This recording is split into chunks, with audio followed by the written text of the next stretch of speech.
অনেক গরু উঠেছে। এই গরুর বিক্রেতা ক্রেতা এখনো সবাই দাম হাঁকাচ্ছে। যেমন বিক্রেতা ভাবছে আরো বেশি দামে বিক্রি করবে, ক্রেতা আরো কম দামে কিনবে। এজন্য অনেকেই কিন্তু আসলে গরু দেখছে, দাম করছে, তুলনামূলক বেচাকেনা কম। তবে এই হাটের নিরাপত্তা অনেক ভালো। কর্তৃপক্ষ বেশ সাপোর্ট দিচ্ছে ক্রেতা বিক্রেতাকে, এজন্য আমরা সন্তুষ্ট। জাল টাকা দেখার জন্য একটা মেশিন আছে কর্তৃপক্ষের কাছে, যদি কেউ মনে করে সেটা দেখাই দিয়ে পারে। তবে আমি যেটা মনে করছি, গরুর দাম কত বাড়ছে বেশি। আমরা একটা গরু কিনেছি 1,60,000 দিয়ে, তা আমার কাছে মনে হয়েছে তাও দাম বেশি। বেশ ভালো। তবে গরম ভিতরে গরু উপস্থিতি অনেক বেশি হয়েছে, ক্রেতাও অনেক উপস্থিতি। তো গরু গত বছর তুলে বছর দামটা বেশি মনে হচ্ছে আমার কাছে কিছুটা। আর ক্রেতারাও চাচ্ছে যে আর একটু কম দামে কেনার জন্য। ক্রেতারা অপেক্ষা করতেছে একটু পরে কিনি, যাতে হয়তো কম দামে কিনতে পারবো। আর বিক্রেতাও চাচ্ছে একটু পরে বিক্রি করি, যাতে একটু বেশি দামে বিক্রি করতে পারবো। এই অবস্থার ভিতরে চলতেছে অবস্থাটা। 20,000, 30,000, 50,000 টাকা করে নাই। এত খারাপ বর্তমানে বাজার। না না, আমরা গৃহস্থ, আমরা আজকেই আনছি, এখনো দেখানো হয় নাই। কিন্তু আইসে যে অবস্থা দেখালাম, হাটের অবস্থা প্রচুর খারাপ।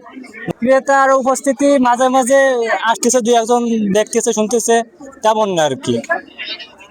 এটা আমাদের চড়ু এলাকার গরু। এটা আমাদের ঘাস আছে, ক্ষেতের ঘাস, আর ওই গমের ভুসি এগুলো দেয়। গরুগুলো খাদ্য খাবার যেভাবে দেওয়া হয়, আমাদের গরু বিক্রি সেরকম হচ্ছে না।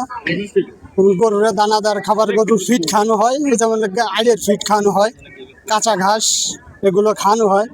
তো যে গরুর দাম অনুযায়ী গরুর দাম হচ্ছে না।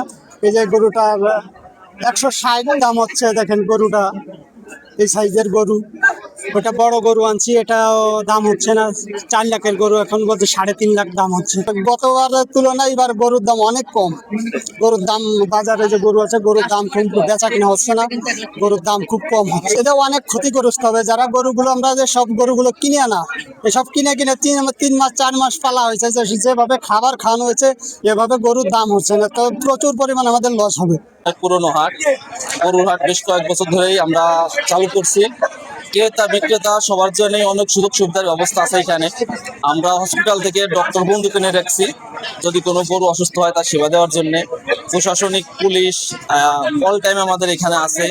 ব্যাংক থেকেও আমরা এখানে একজন কর্মকর্তাকে এনে রেখেছি জাল টাকা শনাক্ত করার জন্য। তো আমি মনে করি ভাটিয়াপাড়া গরুর হাটটা আসলে যারা কিনবে এবং বেচবে সবার জন্যই একটা আদর্শ হাট। তাই আমি সবাইকে বলবো ভাটিয়াপাড়া হাটে আসুন, এখানে আপনার পছন্দ মতো ছাগল এবং গরুটাকে আপনারা সুলভ মূল্যে ক্রয় করতে পারবেন। এবং এখানে খাজনার ব্যাপারটাও একদম সীমিত, যেটা না বললেই না।